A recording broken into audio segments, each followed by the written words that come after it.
Alright guys, today we'll take a look at all the permanent unlocks you don't want to miss out in Path of Exile 2. This includes 100 plus spirit, extra 24 skill points, lots of resistances, HP, mana regen, and even a really awesome mid-game gold farming method if you're really struggling. So without further ado, let's jump right in. And first disclaimer I have is that you can find all of this information if you just pay attention to the world map. Each act will have plus sign icons on it, and these are going to indicate you have a permanent unlock of one way or another. So let's get started with Act 1. You're going to immediately get a plus 10 to cold resistance from defeating Beira pretty much in the middle of Clarifell, so pretty easy and fast. Next, we have about 4 extra skill points that we can get from 2 separate encounters. So the first 2 are right here from the Crowbell in the Hunting Grounds. Defeating it will drop a skill book that gives you plus 2 weapon set passive skill points.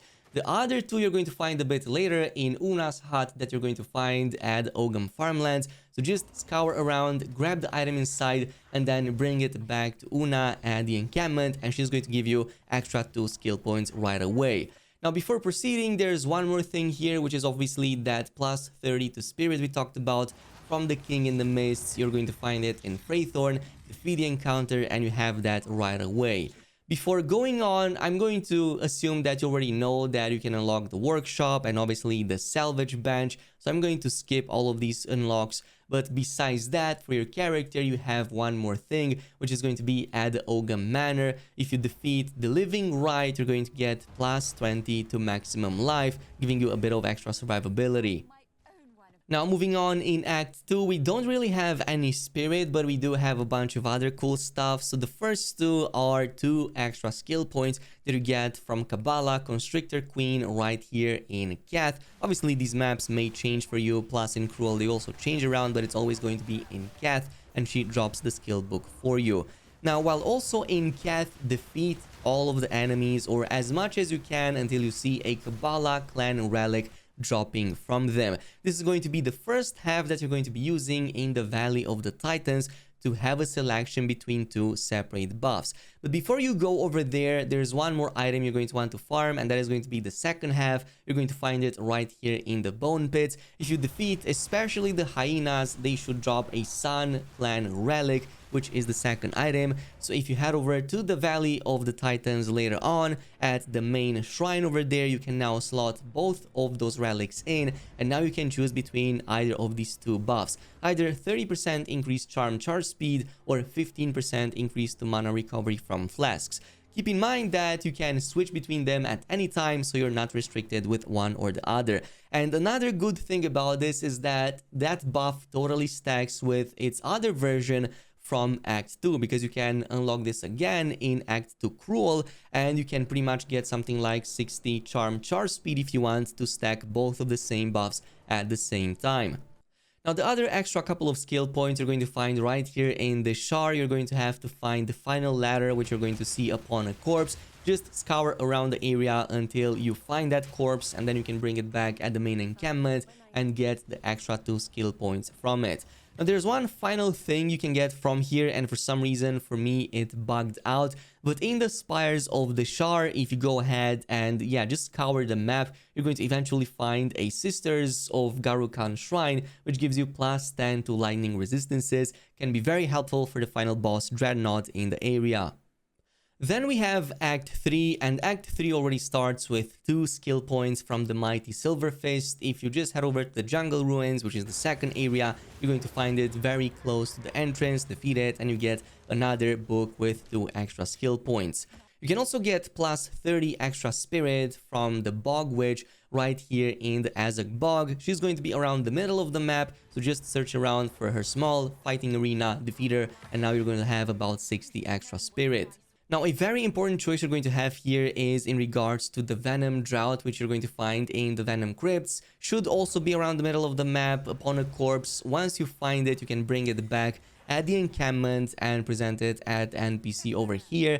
And on the first clearing of Act 3 normal, it's going to give you an option between the 3 following choices. You cannot change these, by the way, so this includes 25 increase to stun threshold, 30% increase to elemental ailment threshold, and 25% increase to mana regeneration rate. I went with the mana regen rate since I was playing on a witch in this footage, but keep in mind that you cannot switch any of these options later on unless maybe Grinding Gears comes in and changes that.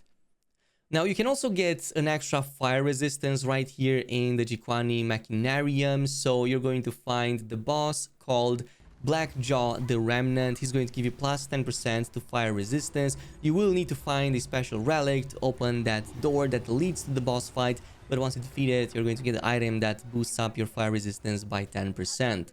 Now, at the end of chapter 3, once you go through the portal, there's one final set of 2 skill points that you can get right here from Agorat. So you're going to have to find a sacrificial heart, and that should drop both from enemies in Agorat as well as ones from Utsal. So if you have that, just bring it over here and search for a blood sacrifice ritual altar and sacrifice it over there. You're going to get extra skill points right away. Now, since we were talking about Agorat and Utsal, in these locations, you're going to find a lot of these special relic items. You can either find them at altars or inside special loot caves. There are pretty much like 6 just in these 2 regions. Each one of them actually has them, so go ahead and unlock them because they sell for thousands of gold each. And you can, by the way, reset the map and do this again and again, so you can easily farm like 10k gold by just heading over into the area. Of course, the area is big, but you don't just have to fight enemies. You can just go and grab the items and then bring them back at the encampment. You can sell them right here at this guy, kind of make a bit of a gold farming method out of it. Now, in Act 3 Cruel, some of the things that changed are as follows. So you are going to get the plus extra spirit from the Bog Witch in the Azog Bog, but this is going to now be 40 spirit. So with the 60 you got from the normal difficulty, this is now going to bring you to pretty much 100, which is going to be extremely helpful.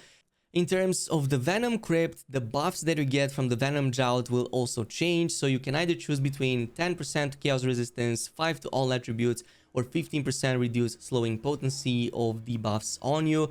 And you can definitely go with whichever one you want. If you go with the plus 5 to all attributes, it can definitely be helpful. I went with more Chaos Resistance since I think that I can value that a little bit more. But yeah, that's just me. And of course, you can still defeat Blackjaw in the Jikwani Machinarium. You can head over and he's going to also give you another set of extra fire resistance, which can be very helpful. And finally, also make sure that you grab that sacrificial heart and do the trial again at Agorat and get the final extra 2 skill points, and you should be golden. And with this, you pretty much have everything that you need now. You're pretty much ready for the end game. You should be done with all of this stuff, and your character is now much stronger because of it.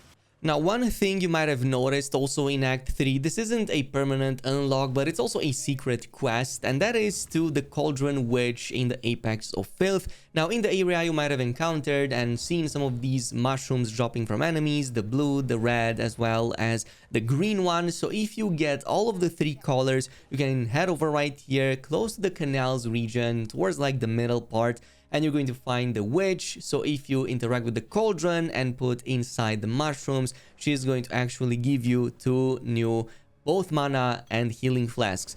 And they do actually scale to your level. So the Cruel difficulty variant, you can do this again, by the way, on Cruel. They are going to be much better. And if you get them right away, they should be better than everything else until now, unless you got super lucky and got something even better. In my case, I already got something better because I went past this area and came back later when I got better flasks. But it can definitely help quite a bit with that.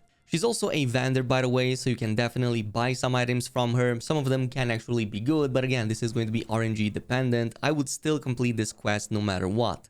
Of course, I haven't covered unlocking the trials or unlocking some of the other things, which are also permanent. I think that's pretty self-explanatory, and you're going to get them anyway in Act 2 and in Act 3, and we covered them before anyway, so there's no point in going over that. But this is pretty much everything in terms of permanent unlocks from the main story. So yeah, that's pretty much it with the video. Thanks so much for watching, and I'll see you in the next one.